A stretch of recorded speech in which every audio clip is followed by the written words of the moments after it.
Welcome back. Time now for racing. A very special lot of guests today. The Payne family. We've got 4 of the 5 riders who are currently riding in Victoria with tremendous success. Therese, Bernadette, Andrew and Paddy. Welcome to the program. Therese, where's Marie, the 5th of the riders? She felt a little bit sick this morning, so she couldn't come on. Not nervous or anything? No.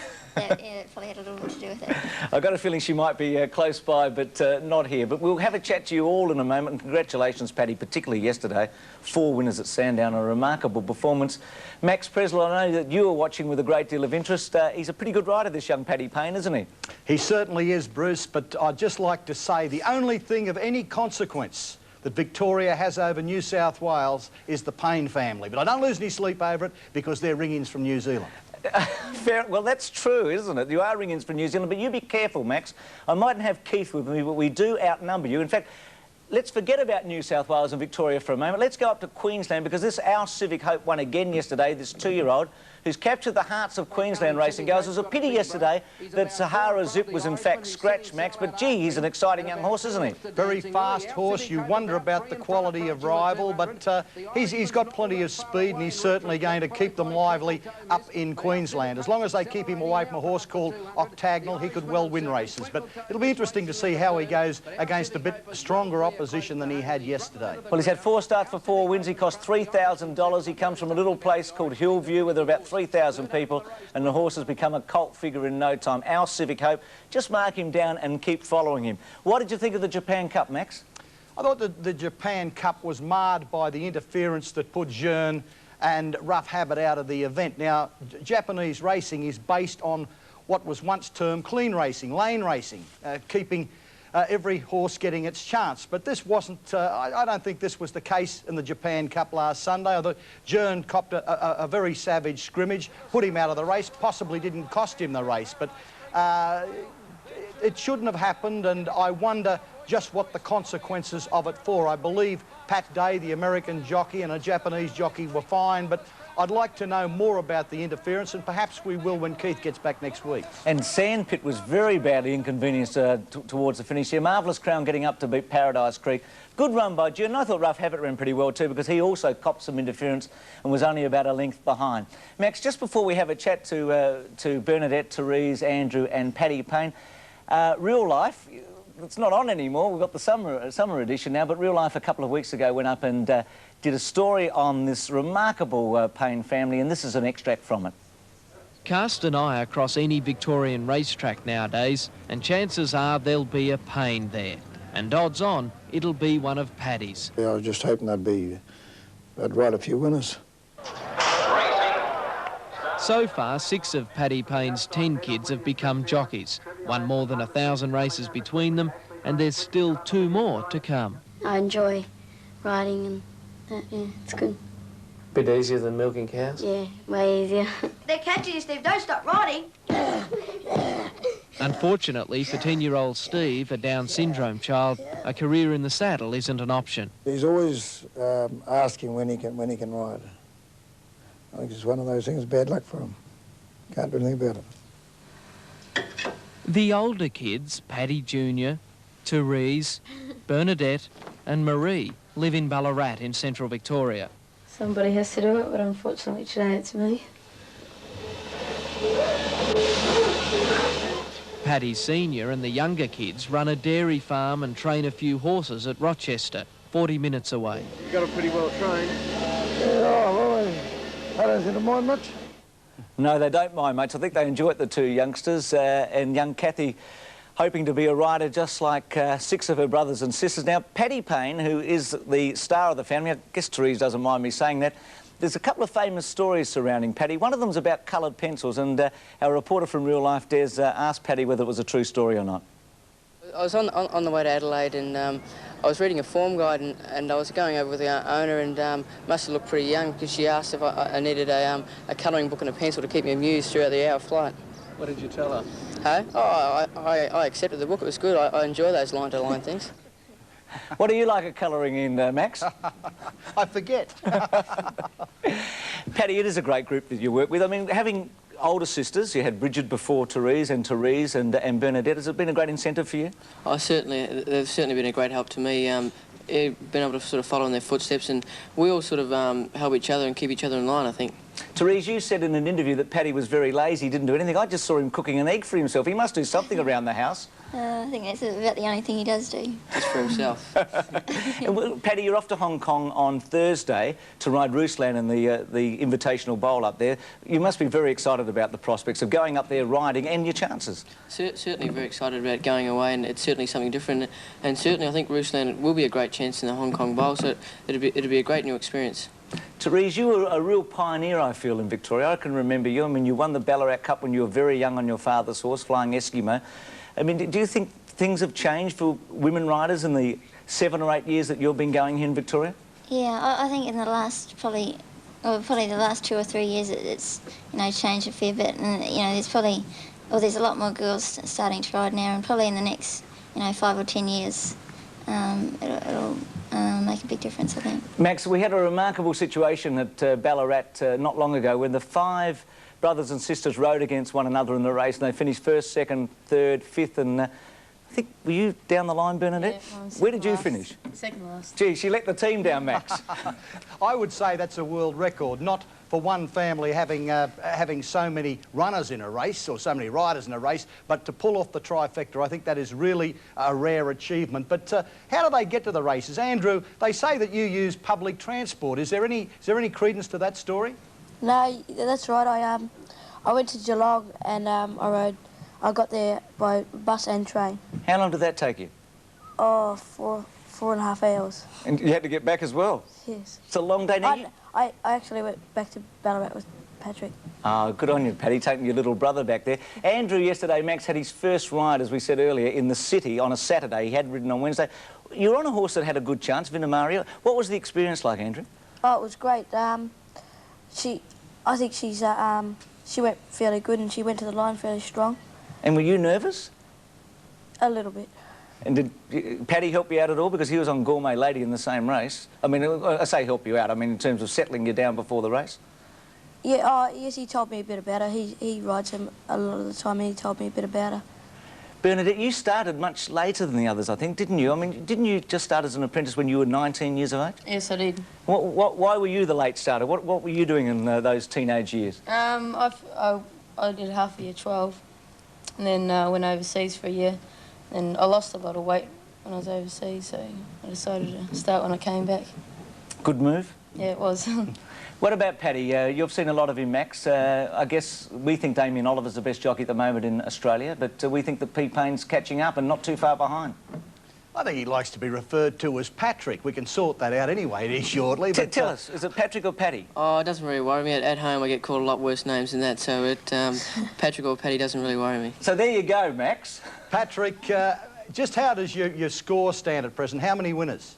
I'm getting close to the 500 mark. I'd say I'd be about 495. And your age? 19. Well, I would say that that Patrick, or Paddy, is as good an apprentice as Malcolm Johnson. Malcolm Johnson was a champion apprentice, the best apprentice I've seen. To be rated in that category, I think, at 19 is undoubtedly a rare achievement. I think his riding yesterday was exemplified by the fact he rode 4 winners, certainly, but he had 2 rides earlier, and the 2 rides on the 2 losers were as good as his winning rides. Tommy Smith always told me, he said, you hear about these jockeys that don't get the opportunities their ability deserves. He said, you stick them on 6 favourites and you'll see how good they are. Well, Patrick Payne was on 6 strong chances yesterday and gave them all a chance, and I think that in itself is a great advertisement to his skill and ability. Max, couldn't have said it better myself. Probably wouldn't have taken as much time to say it. We've got to go. We'll catch you next week. Therese, Bernadette, Andrew, Paddy, thanks for coming in. Good luck in Hong Kong, Paddy. Thanks very much. All the best of luck. The Payne family. A break coming up, a story on the Kings and motorsport with Kate. I believe track and field can show a new direction through its performances at the World Juniors in 1990.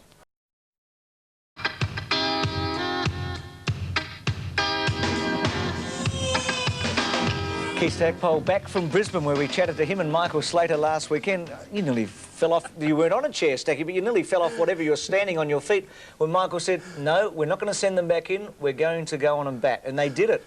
Was it that noticeable, It Bruce? it was. Nearly went over the back of the cliff, but yeah, I found it a bit surprising. But that's the change in attitude, I think. He's going to be an interesting captain, Mark Taylor. I think we're going to enjoy him. Not that we didn't enjoy AB, but I think he's going to be full of surprises. Bruce, I think we said that last year. The thing I like, people talk about Mark Taylor, how do you think you go as captain? I thought you go well, because I've seen him captain sides and he does a very good job at it. Yes, I disagreed with his decision to go back and bat, and most of us oldies did, because what we preferred to do was to go out, knock them over for 350 or less, have a day off, and just get the 100 on the board and get the runs. The only problem that's coming out of it, Bruce, for Australia is I think the Aussies are becoming a little paranoid at chasing small totals. And when they get a 150 to chase batting in the fourth innings, they might struggle, but we'll have to wait and see that. Well, they're going to be faced with it one day, you know, in a normal situation, and it's going to be interesting to see how they do respond. I've got a bit of a theory on this as we look at the scores. England being beaten by 184, but it wasn't a completely crushing victory in the end. Warne was just magnificent. I mean, he is a magician. What did Peter Roebuck say in the paper, Keith? In his hands, a cricket ball curses, spits, sings, whispers, and does all those sorts of things. I think that England had a chance late on the Monday to put themselves in a position where they could have won the game. It was always going to be a 20-1 pot. But what they did, they closed off any chance of winning on the Monday. Hick made one run in 75 minutes, and I just felt that they gave Australia a terrific chance by not just pushing along on Monday afternoon when we were on our knees a little. Yes, a good partnership, and Hick was under a bit of pressure when he came to the wicket and batted particularly well. What do you think, Keith? I don't think that they did close up, Bruce. Instead of making 297, had they been set 260 on the last day, 8 wickets in hand, that's gettable. 297 yeah, wasn't. It throws a different dimension on the game. It was always going to be a tough assignment, there's no doubt about that. But they did close up. There was a number of factors in that. They wanted to be there at stumps. They couldn't afford to lose a wicket. Hick there just a little bit unlucky, that rolling off the top of the bat. But the other thing that they were a bit frightened of, Bruce, was that second new ball. And I think that's what they wanted to be there, and they just shut up shop. But it was a tremendous performance by the Aussies. Mike Gatting there, 2 beautiful balls he copped from McDermott, and he was a bit stiff. Give us your impressions of Warne. I mean, you've seen some great spin bowlers. I have. Oh, look, he's great. And as you know, I'm always a little loath to throw the word great around. But with Warne, and Bruce, the thing that's been overlooked a little bit with him, he's got 8 for 71, but he had to work hard for it. He virtually bowled non-stop from 11 o'clock one day. When you look at 50.2 overs, that workload computes to, say, bowling from 11 o'clock till 6 unstopped, and then next day bowling for about 3/4 of an hour. When you look back in years to come, you see 8 for 71, you say, oh, he ran through them. But he didn't. 50.2 overs, and Bruce, the mental strain and the physical strain is enormous, and yet he just came up. I thought the last day, the first 3 overs were a little bit flat, and then he got the wicket of Thorpe and... got his ginger up a bit, didn't he? Then got Thorpe. Taylor settled in there. Keith, in the Sun Herald today, a Melbourne paper that you're involved with, Warne identified 5 of his the balls that he bowls. He bowls 6, he says. He said, I've got a leg spinner, I've got a wrong-un, I've got a toppy, a flipper and a zooter. But I won't tell you what the other one is. Help me out. I mean, zooter, flipper, toppy. Things have changed. You never talked about that in your day, did you? No, it's a bit of a mind game that goes on these days. Is the mystery ball rubbish? Is he just having us all on? Oh, it's a variation probably of the others, Bruce, but I'm sure that Bill O'Reilly and Clary Grimmett that are up there saying, he hasn't got any more than what we've got down there. They're falling for him, but he bowls them so well, and he's just so accurate. That's the thing about it. We used to think about things that he does, going around the wicket, but we used to think about going around for 3 or 4 balls just to try something. But his accuracy, he's just so uncanny. The thing I like about him too, Bruce, up in Brisbane, he learned from South Africa. There are a couple of moments where the face started to get a little bit redder and just about snapping point, and suddenly, you know, he thought back, I think, to South Africa. That was probably the best thing that happened in Johannesburg, where he got that reprimand, because he's just concentrating on the game beautifully these days. Gee, isn't one-day cricket, limited overs cricket, boring compared with Test? I honestly mean this. I mean, I just have no enthusiasm for the game. I love Test cricket. One-day cricket, you can take it or leave it. I mean, Friday night, people will say it was a terrific contest, Australia beating Zimbabwe in a closey, but I just can't come at it, I'm sorry. Very ordinary game, and coming on top of the Test match too, you know, it was probably a difficult one to follow.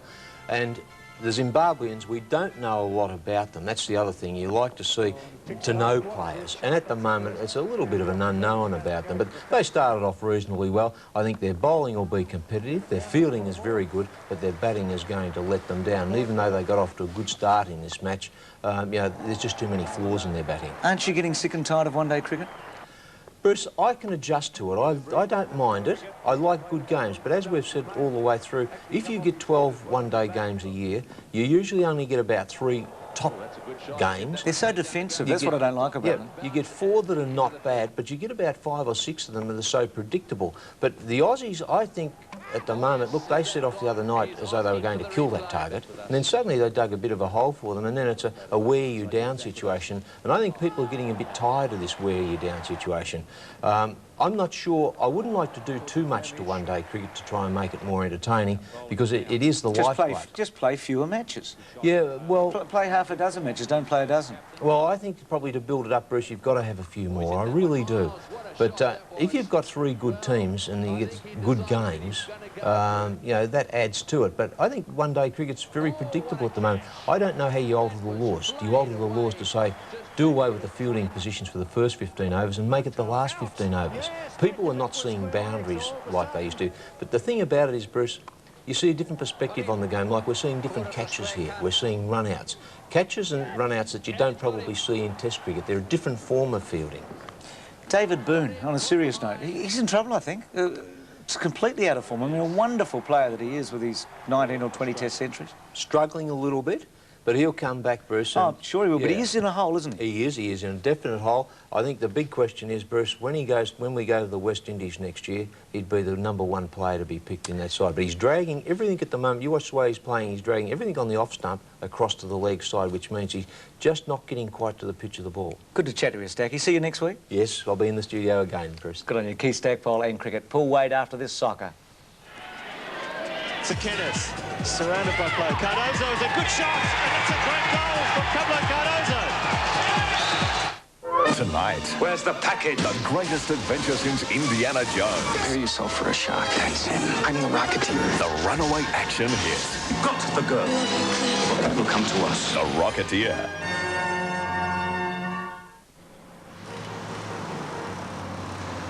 Amazing all the technology they got here at... And now the forceful stroke off the back foot, just trying to get it away into the gap, and wasn't able to do it. 2 for 112 now.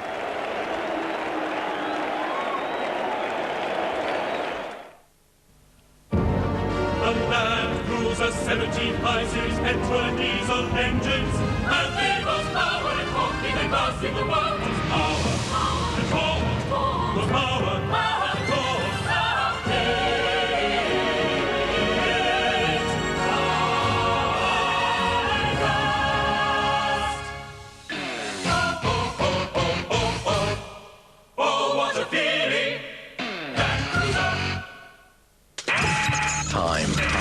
It's a precious commodity when you're running a small business.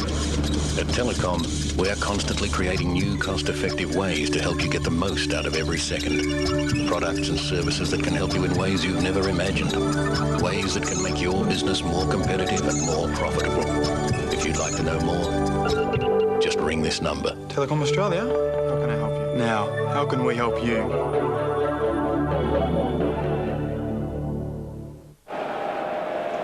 Graham Thorpe, average of 29, strike rate of 58, high score 55. What a great job Tim May is doing for his captain. Really worried Hick previous delivery when he nearly bowled him trying to play a square drive. This time he's forced him back and he's hit straight down the throat of David Boone at cover. Well bowled. Spin and zip there for Tim May. Perhaps a little bit of dew on the pitch.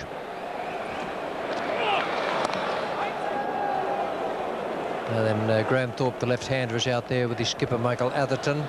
Things could have been even worse for England had Ian Healy accepted that chance of Shane Warne in Warne's last over.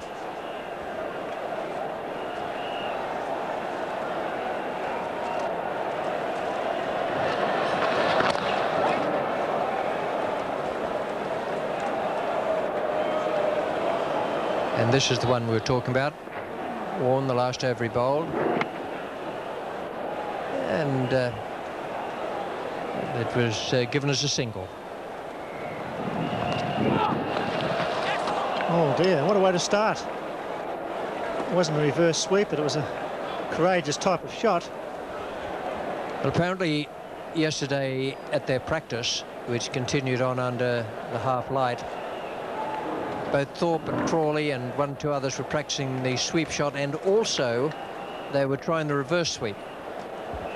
Well, I think Daryl Hare's just made another mistake. He gave that as a bye. We'll have another look at that one. We don't want to put pressure on the umpire, but looked as if there was plenty of battle glove on that.